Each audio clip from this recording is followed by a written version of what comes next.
So in February 2026, the U.S. economy shed about 92,000 jobs. Right. And unemployment is ticking up to 4.4%. I mean, mainstream financial analysts are openly admitting that this promised soft landing.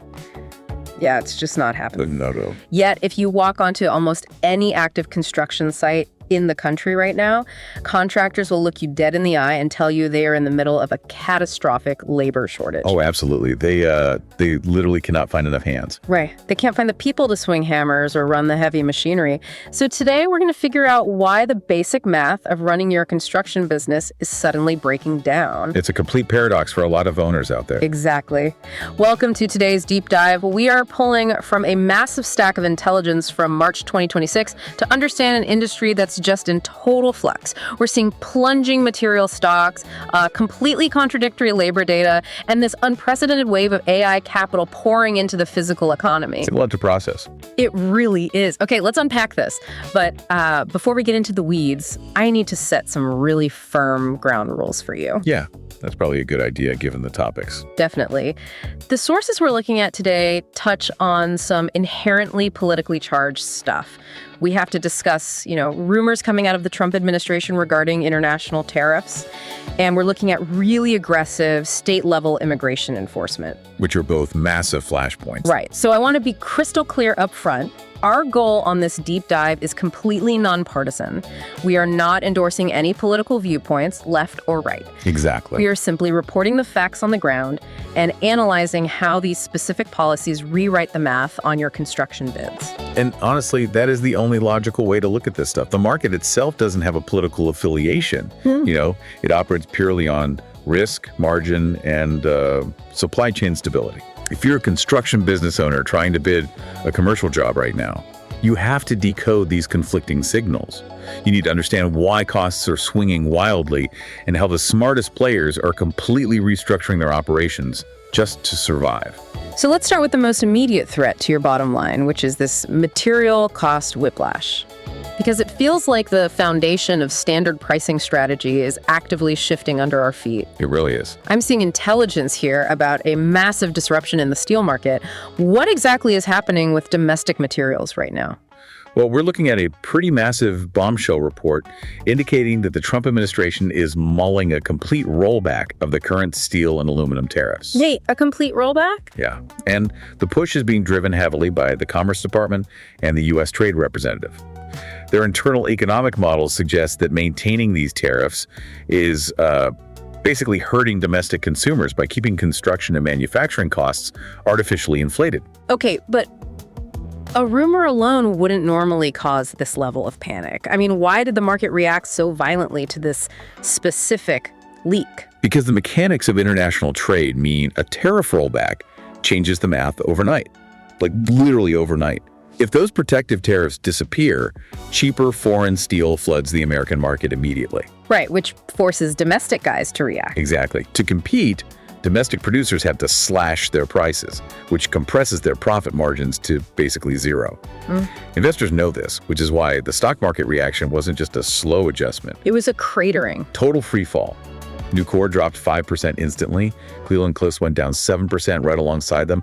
Century Aluminum plunged a massive 12% in a single trading session. Wow, 12% in a day. Yeah, and Smart Business Automator's market intelligence report flagged this specific volatility as the most significant policy shift since the Supreme Court rulings earlier this month. That's wild. Even with the administration officially denying the rollback reports, the capital markets are clearly pricing in the reality that a reversal is, highly probable. They're hedging their bets, yeah. Bidding a fixed-fee commercial job right now sounds like playing a high-stakes hand of poker, but the dealer is allowed to just change the value of your chips while the cards are being dealt. That's a great way to put it. Think about what that means for you as a contractor. How can you confidently price a massive commercial build when the foundational material costs the literal steel going into the foundation might suddenly be slashed by 20% while your bid is sitting on a developer's desk? You're in an impossible spot. Right. If you price the bid high to cover today's tariff-inflated costs, and a competitor gambles on the rollback, you lose the job. But if you gamble on the rollback and the tariffs stay in place, you eat that margin entirely. Exactly. It's like trying to drive a bulldozer on a seesaw. Yeah, and that structural uncertainty forces a complete rewrite of how contracts are drafted. The traditional way of locking in a fixed price for materials 6 months out, that's dead. Completely dead. Without aggressive, dynamic escalation or de-escalation clauses, contractors who try to absorb that macroeconomic volatility on their own balance sheets just will not survive the year.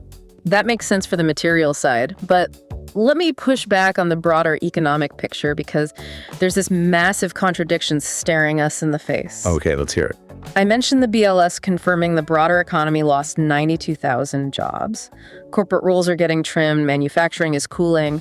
But at the exact same time, construction job openings have slowed down to 231,000 open positions. Right. So if the broader economy is shedding 92,000 jobs, why are contractors still screaming about a labor crisis? Why aren't those newly unemployed people flowing into construction? To understand that paradox, we have to separate cyclical economic cooling from a structural labor deficit. When the broader economy sheds, say, tech workers, marketing managers, or logistics coordinators, that's a cyclical event tied to interest rates and consumer spending.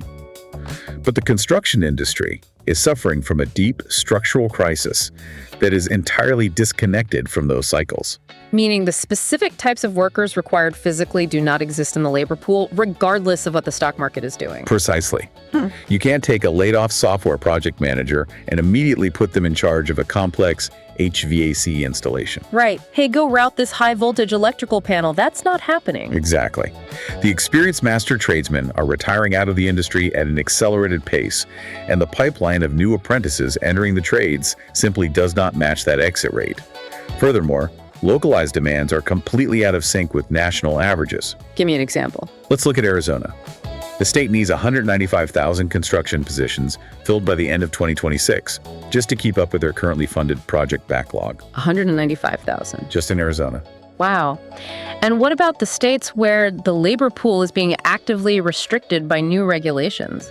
I've been reading about contractors in the Midwest panicking over staffing. Yeah, Minnesota's the prime case study for that right now. Contractors up there are struggling to staff active sites because of incredibly aggressive state-level immigration enforcement. So you're getting hit from both sides. Exactly. You have a situation where the labor pool is shrinking naturally through retirement in places like Arizona and shrinking artificially through policy in places like Minnesota.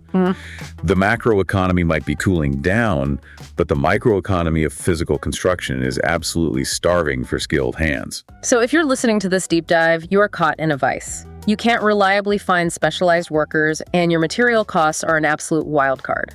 How do you protect your profit margins when both your labor and your materials are unpredictable? You have to adapt. Right.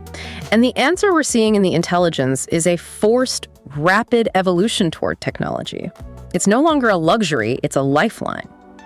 Smart Business Automator's Market Intelligence Report indicates that search trends for construction management software are up a staggering 280%. That's a massive spike. It is. Searches for construction tech are up 136%, safety tech up 100%. Basically, every single tracked keyword in this space is seeing exponential growth. Because business owners are actively hunting for software solutions. They finally realized that throwing more human bodies at administrative bottlenecks is just a mathematical impossibility right now. Yeah, the bodies literally aren't there. Right, and the biggest players in the industry aren't just, buying new iPads. They are establishing an entirely new technological baseline for how a site operates. Take Hensel Phelps as an indicator of where the market's going. What are they doing? They recently signed an enterprise agreement with a platform called Track3D to deploy artificial intelligence across more than 200 active job sites. Wait, hold on. I want to stop you there because AI-powered progress tracking kind of sounds like marketing jargon. 200 job sites is a massive deployment. How does this technology actually work on the ground to save money? It fundamentally changes how earned value is calculated. Traditionally, a project manager walks the site with a clipboard, takes some photos, and manually estimates what percentage of the drywall or electrical is finished. Lots of guesswork. Exactly. Track3D changes that by using hard-at cameras and autonomous drones to capture constant visual data. The AI then takes that data and cross-references it in real time against the architect's building information modeling, or BIM, framework. Wow. It automatically calculates the exact millimeter of progress, updates the schedule, and flags deviations. Hensel Phelps ran a single pilot program at San Francisco International Airport before this massive rollout. On that one SFO project alone, this specific AI tracking mechanism saved them $342,000 and eliminated nearly 3,000 hours of manual labor. Okay, that is huge. But here's where it gets really interesting to me. We aren't just talking about better cameras on a site to monitor progress. We are talking about fundamentally changing how contractors communicate and solve disputes. Yes. I'm seeing notes here about a massive venture capital push to kill the RFI. I mean, how do you even eliminate a request for information? What's fascinating here is you do it through predictive clash detection. A company called Zero RFI just launched with a $13.8 million seed round from General Catalyst. They immediately acquired 3 existing tech firms, Brookwood Group, Building Works, and KP ReadyCo. Just rolling them all up? Yeah, to build out an ecosystem designed to make the RFI completely obsolete.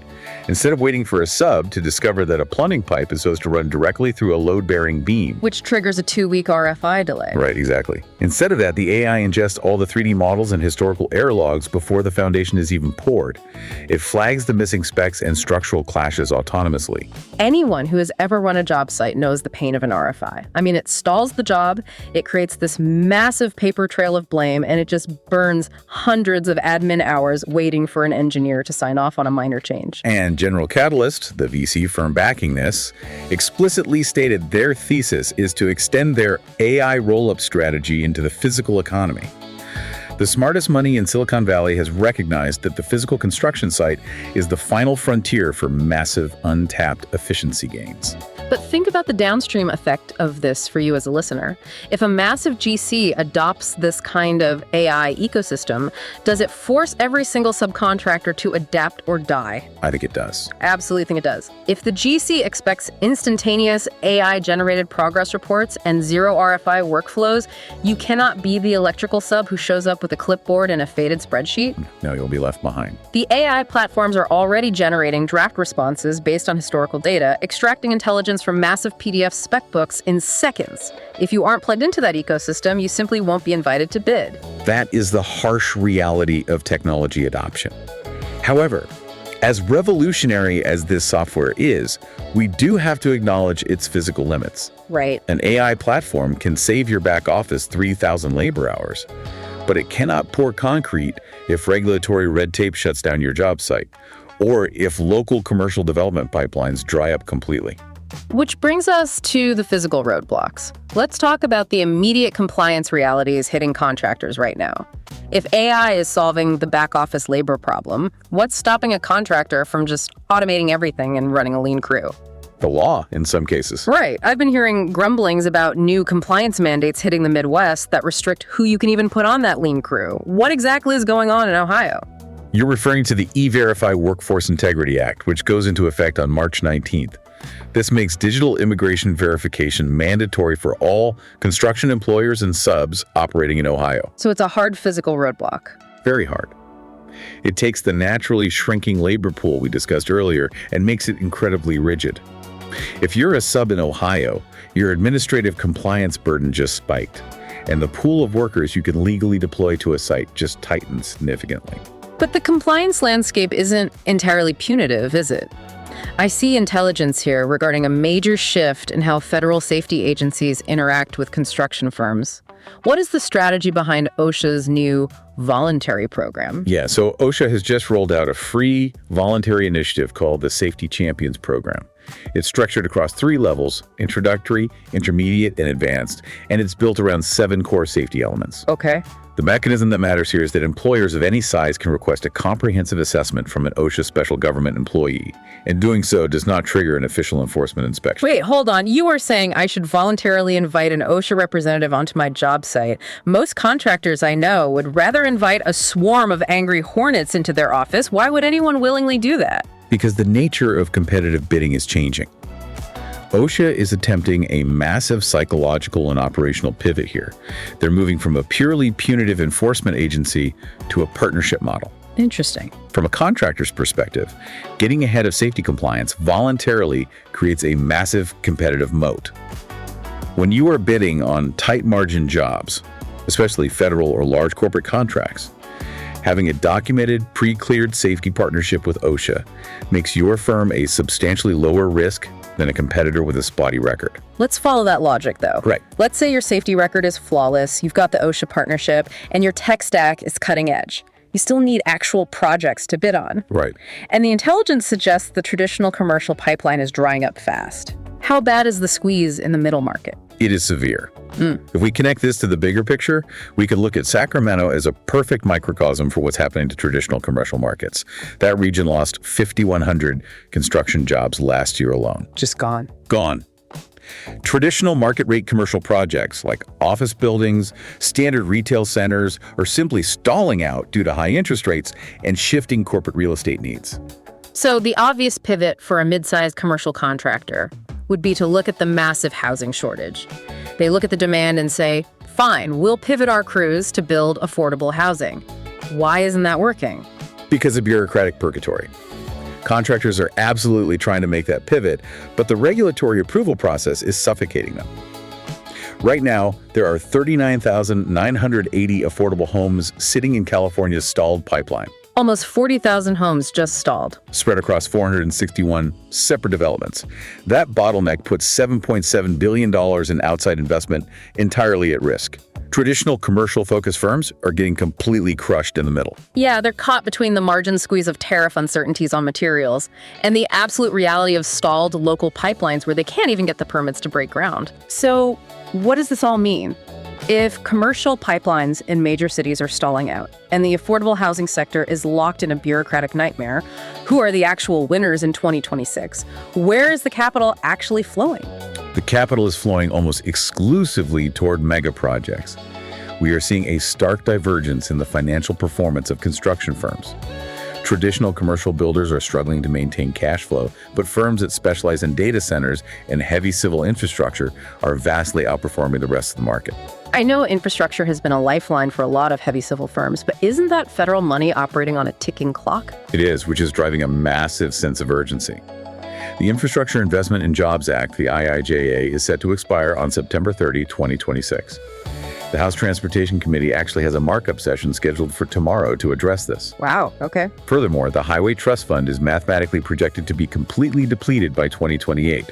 This is exactly why the Associated General Contractors just launched a highly targeted $2 million lobbying campaign in Texas and Missouri. Just to keep the money flowing. Right. The heavy civil industry knows that federal infrastructure money is the most reliable, inflation-protected pipeline left, and they are spending heavily to force lawmakers to keep that spigot open. And this shift toward massive, specialized builds isn't just a domestic phenomenon, right? The global intelligence shows a staggering scale of mega projects. Over in the UK, a £200 million contract was just awarded to a consortium of Kier and Nuvia to build the STEP fusion reactor at Westburton. Yeah, that specific project will require up to 8,000 jobs at peak construction. But more importantly, it represents a global milestone. Nuclear fusion energy is officially moving out of the theoretical research lab and into physical, concrete construction. Okay, that is objectively fascinating from a scientific standpoint, but I have to ask the obvious question. If I am a mid-sized commercial contractor listening to this in Denver or Dallas, why do I care about a fusion reactor being built in the United Kingdom? You care because of the global talent vacuum.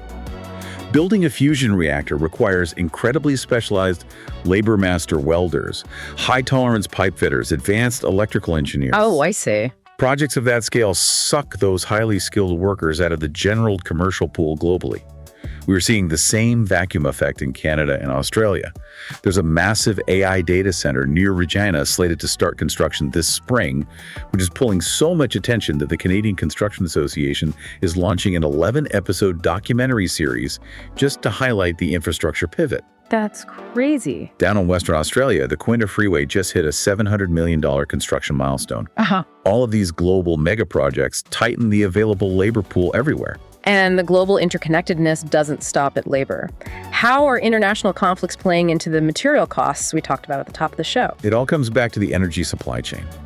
The intensifying conflict in the Middle East is causing severe corporate distress across Europe due to surging energy costs. Because it takes energy to make materials. Massive amounts of it. Smelting steel, manufacturing heavy machinery parts, producing specialized building materials, it all requires immense energy. When Middle Eastern conflicts cause European oil and gas prices to spike, European manufacturers have to raise the prices of their exported construction equipment. Which hits us. Right, that ripple effect hits the U.S. buyer directly, compounding the construction costs worldwide for everything from imported specialty finishes to heavy machinery operation. Let's bring this all together. We have covered a massive amount of intelligence today, from the high-stakes poker game of tariff policies to the mechanics of AI clash detection and the brutal reality of the middle market squeeze. If we synthesize all these data points, the clearest takeaway is this. The construction industry is not just going through a standard cyclical economic downturn. It is undergoing a violent structural bifurcation. Total split. Yes. The divide is widening rapidly between two very distinct types of companies.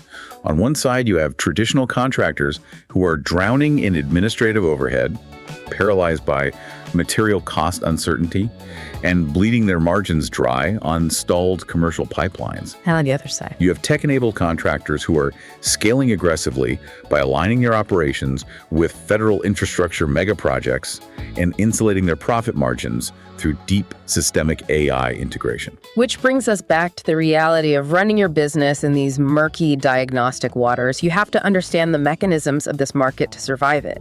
But I want to leave you with one final provocative thought to mull over, something that builds on the trajectory of everything we've just discussed. Let's hear it. If artificial intelligence platforms are already successfully eliminating the traditional RFI, if they are autonomously cross-referencing 3D models to predict schedule risks, and actively replacing thousands of back-office labor hours, how long until these AI systems start automatically pricing and bidding the jobs themselves? Right.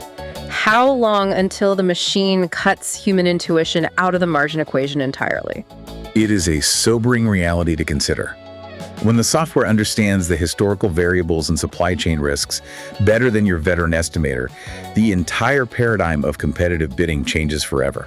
It really does. Look, if this deep dive gave you the insights you need to make better decisions for your construction business, you need to subscribe, rate, and review the show on whatever platform you're listening on. Absolutely.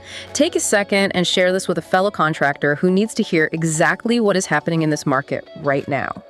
And to make sure your business is on the right side of this structural divide, visit smartbusinessautomator.com to learn more about scaling your operations without drowning in paperwork. Until next time, keep your margins tight and your pipelines full.